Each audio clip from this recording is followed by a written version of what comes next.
अब तक हम यह जान चुके हैं कि श्री राम के मानस पटल पर उभरने वाला तीसरा और अंतिम दृश्य रामकृष्ण परमहंस जी का था। अब इस तीसरे और अंतिम भाग में हम रामकृष्ण परमहंस जी के बारे में विस्तृत रूप से जान पाएंगे और साथ ही साथ यह भी जान पाएंगे कि आखिर श्री राम की मार्गदर्शक सत्ता ने उनके पिछले जन्म की परतों को एक एक करके क्यों हटाया। तो आइए शुरू करते हैं। रामकृष्ण भी अपने अग्रज के पास आकर रहने लगे। बैठे बैठे काली की प्रतिमा को निहारते रहते। उनकी भक्ति और श्रद्धा से अभिभूत होकर बड़े भाई ने अपनी संस्कृत पाठशाला का काम संभाला और पूजा पाठ का दायित्व रामकृष्ण को ही सौंप दिया। नए पुजारी का पूजा विधान विचित्र था। वे प्रतिमा को सजीव विग्रह मानकर व्यवहार करते थे, जैसे किसी देवी की नहीं जागृत और जीवंत माता की सेवा कर रहे हों। संवाद इस तरह चलते थे जैसे प्रतिमा जवाब भी दे रही हो। काली पूजा और साधना करते हुए रामकृष्ण को इहलोक का लगभग विस्मरण हो गया। दूर दूर तक उनकी साधना और समाधि की चर्चा फैल गई। लोग उनका दर्शन करने आने लगे। मंदिर में भक्तों की भीड़ बढ़ने लगी। भक्त और सिद्ध संत के रूप में बढ़ती हुई ख्याति के दिनों में ही रामकृष्ण का विवाह हो गया। पत्नी उम्र में 16 वर्ष छोटी थी, लेकिन उम्र के अंतर का इससे कोई संबंध नहीं था। विवाह सामान्य गृहस्थ जीवन बिताने के लिए नहीं हुआ था। आगे बढ़कर रामकृष्ण के आसपास शिष्य और साधकों का एक बड़ा समुदाय इकट्ठा हुआ। उनकी देखभाल और स्नेह देने के लिए ही जैसे यह परिणय हुआ था। स्वयं रामकृष्ण की स्थिति ऐसी नहीं थी कि वे साधकों की भी छोटी मोटी जरूरतों का ध्यान रख सके। प्रारंभिक दिनों में ही उनकी भाव समाधि लग जाया करती थी। भाव समाधि की अवस्था में उनका शरीर पूर्ण तरह बेसुध हो जाता। कोई हलचल नहीं होती। देखने वालों को स्थिति का भान ना हो तो वह भाव समाधि की अवस्था में रामकृष्ण के शरीर को मृत काया ही समझ बैठे। उस अवस्था में माँ शारदा मणि ही रामकृष्ण की देखभाल करती। एक हाथ में रुपया और दूसरे हाथ में मिट्टी का ढेला लेकर दोनों को गंगा में फेंकने की विचित्र लीला भी इन्हीं दिनों हुई। रानी रासमणी ने उन्हें अपना गुरु चुनना चाहा। चुनने से पहले परीक्षा की। उनके सामने कामिनी और कांचन के आकर्षण प्रस्तुत किए। जिन सुंदरियों को उन्हें लुभाने भेजा था, उन्हें रामकृष्ण ने पिता की तरह स्नेह भरी दृष्टि से देखा। वे सुंदरियां क्षमा करे ठाकुर कहती हुई रानी के पास आ गई। एक अवसर पर रानी ने उनके मार्ग में स्वर्ण मुद्रा बिखेर दी और साथ चलने लगी। ठाकुर उन मुद्राओं को देखा अनदेखा कर आगे बढ़ गए।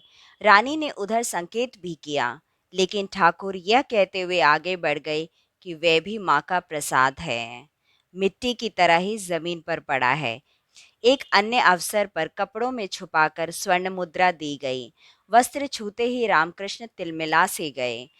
विभिन्न साधना परंपराओं का अभ्यास और उनके शिखर तक पहुंचना रामकृष्ण देव का अनूठा प्रयोग था।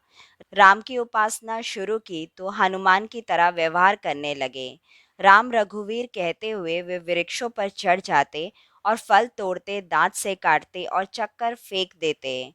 प्राणी मात्र में और कण-कण में राम के दर्शन की अवस्था में पहुंच जाने के बाद साधना को विराम दिया। एक बार सखी भाव से श्री कृष्ण की आराधना करने लगे। इस भाव में वे साधना करने वाले साधक अपने आप को श्री कृष्ण की सहेलियां और गोपियां मानते और स्त्रियों की तरह ही रहते हैं। रामकृष्ण भी उसी तरह से साधना करने लगे। सखी रूप धारण करने के लिए उन्होंने केश रखवाए, वेणी गुथने लगे, नाक में बेसर, आंखों में अंजन, माथे पर सिंदूर, बिंदी और होठों पर लाली लगाने लगे। साधना की प्रगाढ़ अवस्था में वे पुकारने लगते, कहाँ है ललिता, कहाँ है विशाखा, मुझ पर दया करो, मैं अति दीनहीन हूँ, तुम्हारी दया के बिना मैं राधिका जी का दर्शन नहीं कर सकूंगी और राधिका जी के बिना श्री कृष्ण तक नहीं पहुंच पाऊंगी। सखी संप्रदाय की साधना करते हुए रामकृष्ण देव के शरीर में स्त्रियोचित परिवर्तन होने लगते थे। उनकी आवाज़ मधुर, कोमल होने लगी। आवाज़ सुनकर उन्हें कोई भी पहचान नहीं सकता था। कुछ दिन बाद उनकी चाल भी बदल गई। वक्ष पर स्त्री जैसे उभार दिखाई देने लगे। पाँव किसी नारी की तरह संभल संभल कर उठते थे। साधना की यह स्थिति प्रमाण है कि तन्मय होकर आराधना करने पर व्यक्तित्व में आमूलचूल परिवर्तन आने लगता है। यहाँ तक कि शरीर भी उसी के अनुसार ढलने और बदलने लगता है। सखी भाव की साधना को विराम देने के महीनों बाद ठाकुर सहज स्थिति में पहुंचे। भक्ति मार्ग के बाद वेदांत की साधना शुरू की। उस क्षेत्र में सोहम और अहम ब्रह्मास्मि रूप की सिद्धि तक पहुँचे। तांत्रिक, बंगला, बाउल, वैष्णव और शाक्त आदि संप्रदायों का मार्ग भी अपनाया। विभिन्न संप्रदायों पंथों की साधना के बाद विभिन्न संप्रदायों पंथों की साधना के बाद इस निष्कर्ष पे पहुंचे कि स्वरूप से मार्ग भले ही अलग हो, तात्विक दृष्टि से किसी में कोई अंतर नहीं है। खालसा पंथ की दीक्षा लेकर उसका मर्म समझा। एक दिन विचार आया कि हिंदू मुसलमान में क्या भेद है, यह भी मालूम किया जाए। अपनी इष्ट आराध्य भवानी से अनुमति मांगी। माँ ने अनुमति दे दी। टमटमा गांव में एक सूफी संत रहता था। उससे दीक्षा ली और साधना की विधि सीखी। 3 दिन साधना के बाद ही भाव बदल गए।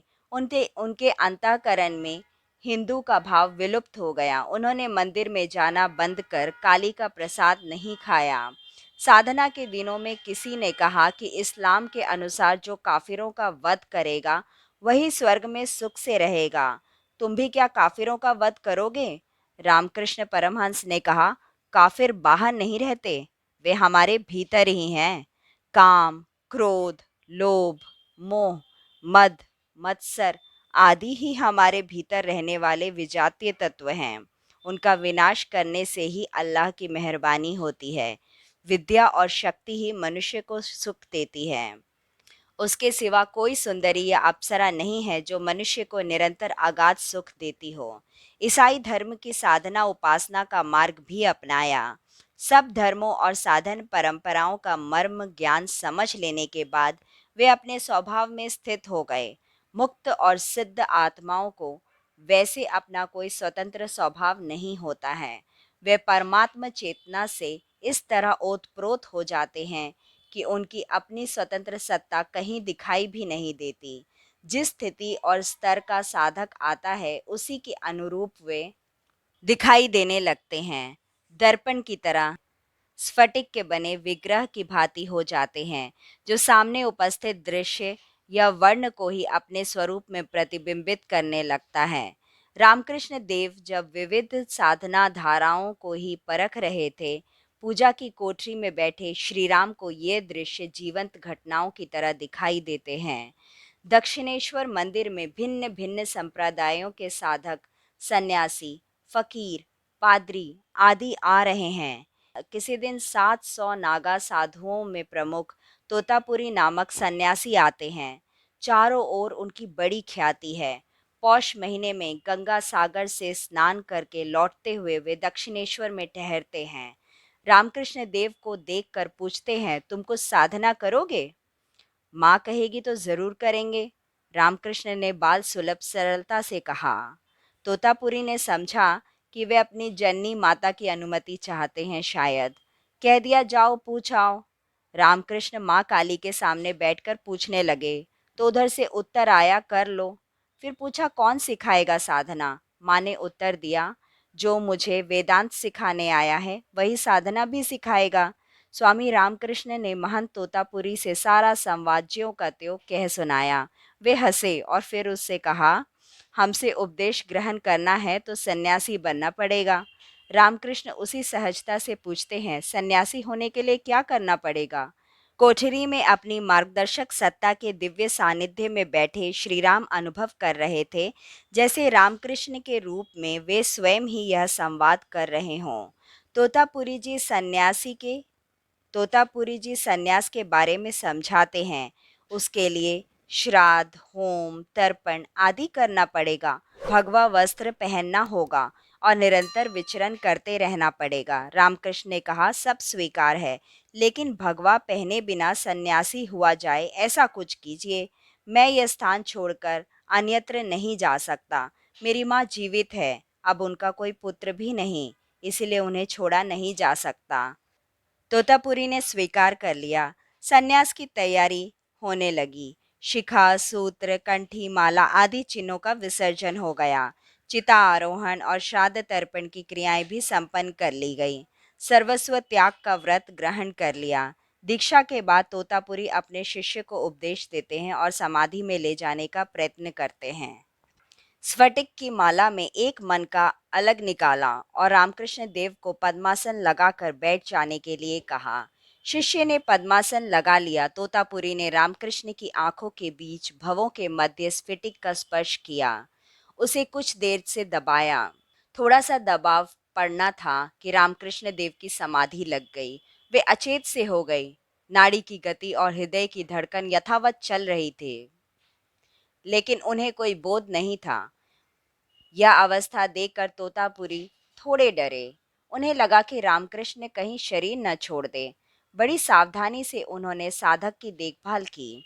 एक दिन बीत गया, दूसरे दिन की शाम भी डल गई, तीसरे दिन की सुबह हुई। तब भी रामकृष्ण की स्थिति में कोई अंतर नहीं आया। उन्होंने अपने प्रमुख शिष्यों से कहा, 3 दिन तक यदि साधक अपनी सहज अवस्था में नहीं आता तो कठिन हो जाता है। शरीर उस आत्मचेतन को वापस धारण करने योग्य नहीं रह जाता। लेकिन गुरुदेव रामकृष्ण के शरीर में तो कोई विकार नहीं है। तोतापुरी के उन्हीं शिष्य ने कहा, श्वास प्रश्वास उसी तरह चल रहे हैं, नाड़ी की गति भी ठीक है, शरीर में कोई विकार नहीं दिखाई देता। तोतापुरी को चिंता नहीं थी, लेकिन वे विस्मय विमुग्ध थे। कुछ सूझ नहीं रहा था कि क्या करें। सिद्ध गुरु अपने शिष्यों को समाधि से वापस लाने के लिए जो कुछ भी उपाय कर सकते कर लिया, कोई अंतर नहीं आया। थक हार कर वे शांत बैठ गए। यकायक उन्हें कुछ सूझा और अपना मुंह ठाकुर के कान तक ले गए और कहा, वह आ गया है रे, जिसकी तुम्हें प्रतीक्षा है। सुनना था कि रामकृष्ण इस तरह उठकर बैठ गए जैसे किसी ने झकझोर दिया। वे आतुर व्याकुल हो उठे और पूछने लगे, कहाँ है वे, कहाँ है? तोतापुरी ने कहा, पहुंच ही रहा होगा। इसके बाद वे बोले, तुम तो मुझसे बहुत आगे हो ठाकुर, तुम महापुरुष हो। 40 वर्ष तक कठोर साधना करके भी मैं जो स्थिति प्राप्त नहीं कर सका, एक ही दिन में तुमने उसे उपलब्ध कर लिया। तुम धन्य हो। तोतापुरी वेदांती थे। वे मूर्ति पूजा को नहीं मानते थे। अपने शिष्य की सिद्ध अवस्था से चमत्कृत होकर उन्होंने दक्षिणेश्वर मंदिर में स्थित माँ काली की प्रतिमा को प्रणाम किया। जो संदेश देकर तोतापुरी ने रामकृष्ण को समाधि से जगाया था, वह नरेंद्र के बारे में था। नरेंद्र नाथ दत्त, जो बाद में स्वामी विवेकानंद हुए। जिस दिन वे संसर्ग में आए, उसी दिन रामकृष्ण ने उन्हें सीने से लगा लिया था। फूट फूट कर रोए थे, जैसे वर्षों से गुम हुई संतान को पाकर माता पिता विह्वल हो उठते हैं। नरेंद्र नाथ जब रोजगार की तलाश में थे, मुमुक्षा का आवेग अपने चरम पर था। वे क्षुधा से भी ज्यादा प्रचंड हो उठता था। तृप्ति के लिए वे साधु संतों के यहाँ भटकते रहते। रामकृष्ण के यहाँ पहुँचे और गुरु ने उन्हें देखते ही अंक में भर लिया। तो लगा कि खोज पूरी हुई। नरेंद्र ने पूछा, आपने ईश्वर को देखा है क्या? जिस वेग से सवाल आया था, उससे भी प्रचंड वेग से उत्तर मिला, तुम देखना चाहते हो क्या? नरेंद्र ने अब तक कितने ही सन्यासियों और योगियों के साथ यही प्रश्न किया। नरेंद्र ने अब तक कितने ही सन्यासियों और योगियों से यही प्रश्न किया था। इतने विश्वास और वेग के साथ किसी ने जवाब नहीं दिया। कोई कहता, हाँ देखा है, लेकिन उस हाँ में विश्वास का बल नहीं होता था। कोई कहता, अगर कहें कि देखा है तो वह अपनी स्थिति का ढिंढोरा पीटना हुआ। यदि मना करते हैं तो उत्तर गलत हो जाएगा, इसलिए कुछ नहीं कहना ही ठीक है। तुम अपनी जिज्ञासा बताओ, हम समाधान देने का प्रयास करेंगे। कविवर रविंद्रनाथ टैगोर के पिता महर्षि देवेंद्रनाथ ठाकुर से भी उन्होंने यही प्रश्न पूछा था। महर्षि देवेंद्रनाथ नदी की धारा में बजरे पर विश्राम कर रहे थे। नरेंद्र नाथ तैर कर बजरे पर आ गए, धम्म से भीतर कूदे। कूदते ही उन्होंने महर्षि से ईश्वर के बारे में पूछा। नरेंद्र नाथ के प्रश्न से वे हड़बड़ा गए। उन्हें लगा था जैसे कोई कॉलर पकड़कर पूछ रहा हो। नरेंद्र ने अपनी उत्कंठा को पूरी तरह व्यक्त करते हुए ही पूछा था। उसमें डरने जैसा कोई रंग नहीं था, लेकिन उनकी उत्कंठा ने ही योगी को अचकचा दिया था। वे कहने लगे, पहले बैठो तो सही, शांत होकर बैठो। मैं तुम्हारे प्रश्न का उत्तर देता हूँ। इस व्यवहार ने नरेंद्र नाथ को आभास करा दिया कि प्रश्न का उत्तर वहां नहीं है। वे यह कहकर वापस चले आए कि अब आपको कुछ कहने की आवश्यकता नहीं है, मुझे उत्तर मिल गया है। सिद्ध योगियों के व्यवहार और रुख से ही प्रश्न का भविष्य समझ लेने वाले नरेंद्र नाथ की यात्रा रामकृष्ण परमहंस के सानिध्य में पहुंचकर पूरी हुई। उन्होंने नरेंद्र से कहा, जो मांगना है अपनी माँ से ही मांग लेना, मुझसे कुछ मत कहना। रामकृष्ण ने जब यह बात कही थी, तब नरेंद्र के मन में अपने परिवार के निर्वाह की चिंता घुमड़ रही थी। गुरु के कहने पर वे मंदिर में माँ की प्रतिमा के पास गए तो सही, लेकिन कुछ मांगते नहीं बना। माँ के मनोहारी रूप ने उन्हें इतना विभोर कर दिया कि वे मांगने की बात ही भूल गए। बिना कुछ कहे वापस चले आए। रामकृष्ण ने उन्हें 2 बार और मंदिर में भेजा। दोनों बार वे फिर वापस आ गए। इसके बाद गुरु ने कहा, माँ का काम कर। माँ तेरी चिंता अपने आप रखेगी। परिवार के लिए मोटे झोटे की कमी कभी नहीं रहेगी। नरेंद्र के मिलने के 5 वर्ष बाद ठाकुर ने शरीर छोड़ दिया।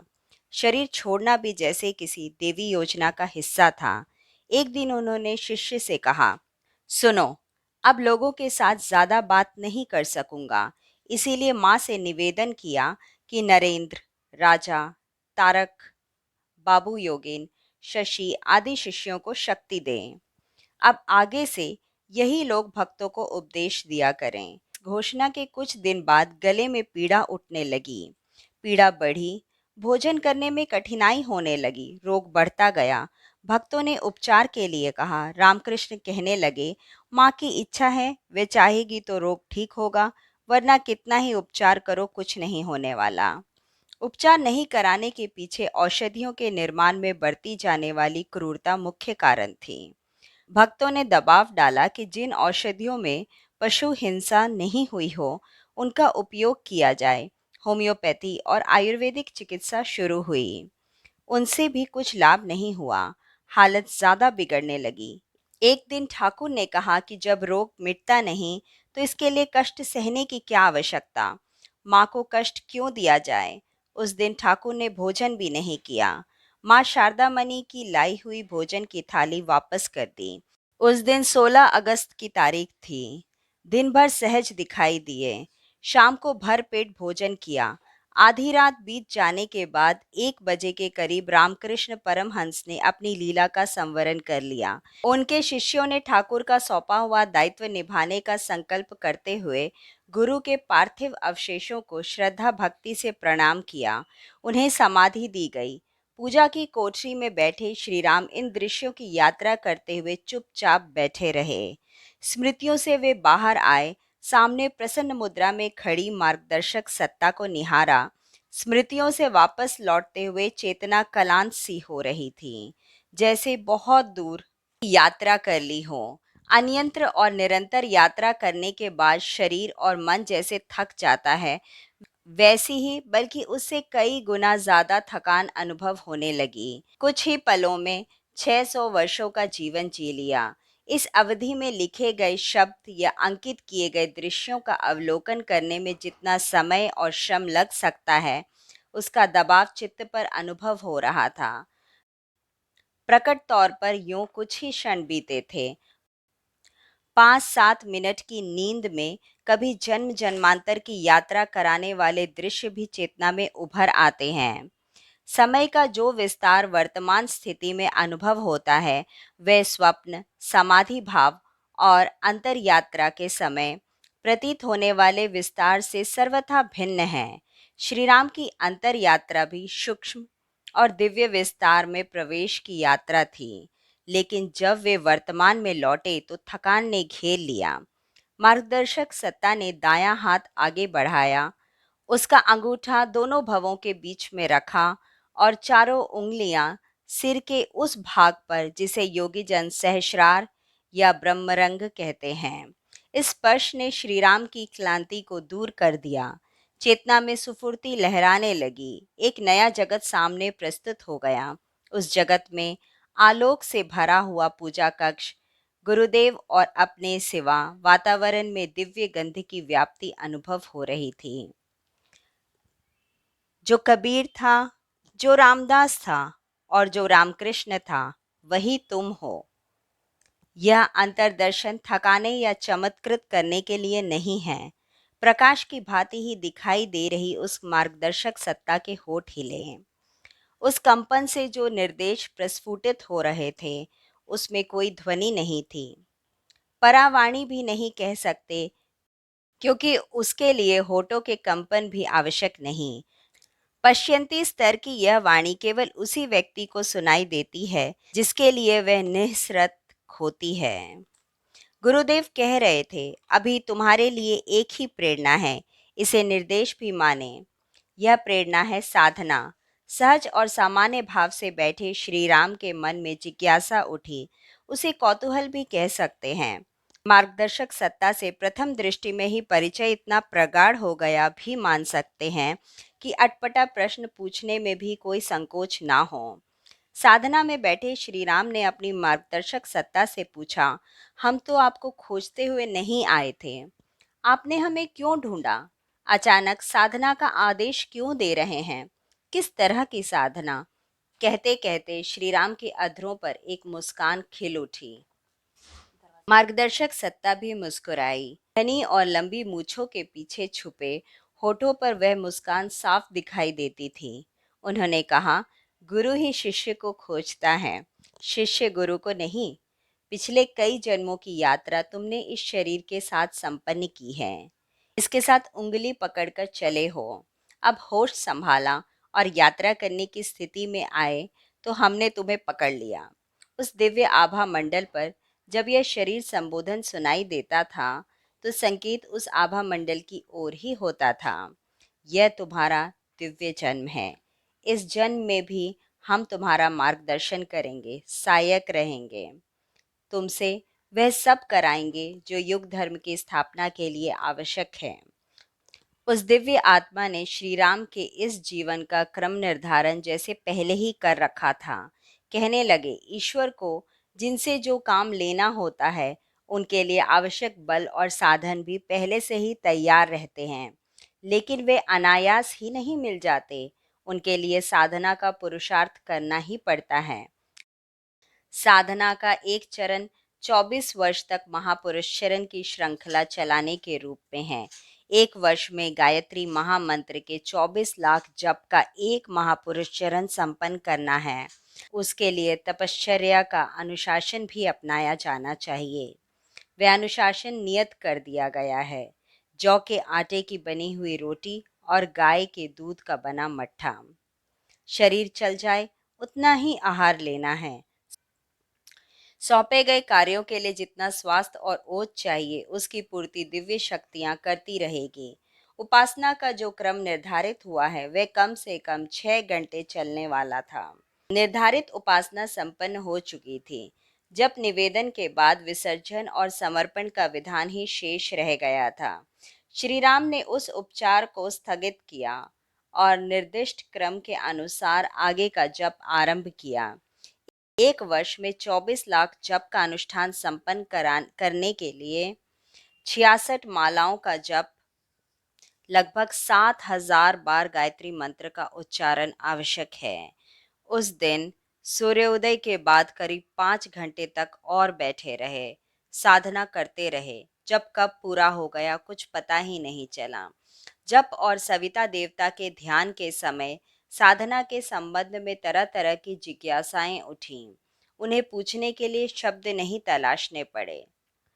बिना पूछे ही प्रश्न संप्रेषित हो गए और उस दिव्य आत्मा के सानिध्य में समाधान भी अपने आप होते गए। एक जिज्ञासा थी, गुरुदेव कहाँ रहते हैं? उत्तर आया, हिमालय के हृदय देश में। वहाँ सामान्य शरीर का किसी का भी पहुंच पाना संभव नहीं है। स्थूल शरीर की सीमा है। वह सामान्य दुर्गम प्रदेशों में भी नहीं जा सकता। हिमालय का हृदय प्रदेश कहे जाने वाले क्षेत्र में तो असंभव ही है। सामान्य सूक्ष्म शरीर से पहुंचना भी मुश्किल है। उस क्षेत्र में व्याप्त तेजस और वर्चस्व का प्रभाव साधारण स्थिति के अस्तित्व को दूर से ही ठेल देता है। कारण यह कि उस क्षेत्र में आत्म चेतना के प्रयोग परीक्षण चलते रहते हैं। समाधान के अगले चरण में भी यह स्पष्ट हुआ कि गुरुदेव का स्थूल स्वरूप सैकड़ों वर्ष पुराना है। उसका परिचय और इतिहास लगभग अविज्ञात है। उस शरीर से किए गए काम ही आज उनका परिचय बने हुए हैं। इतिहास की खोजबीन की जा रही है, लेकिन वह अब भी अधूरी है। कुछ प्रमाणों के अनुसार उनका दैहिक स्वरूप 650 या 700 वर्ष पुराना है। कुछ के अनुसार 2500 साल से भी ज्यादा प्राचीन है। अनुष्ठान के पहले दिन प्रारंभ में ही उत्कंठा जगी कि उस स्वरूप का परिचय प्राप्त किया जाए, लेकिन उत्तर में एक सन्नाटा ही सुनाई दिया। उस सन्नाटे में सिर्फ एक बोध तैर रहा था कि सर्व के अधिपति ईश्वर की सत्ता का जो निर्विकार आनंद है, वही गुरुदेव के परिचय का प्रतीक है। हृदय प्रदेश के जिन साधकों या सिद्धों ने अपनी सूक्ष्म उपस्थिति के प्रमाण दिए थे, उन्होंने गुरुदेव का नाम स्वामी सर्वेश्वर आनंद बताया था। धन्यवाद।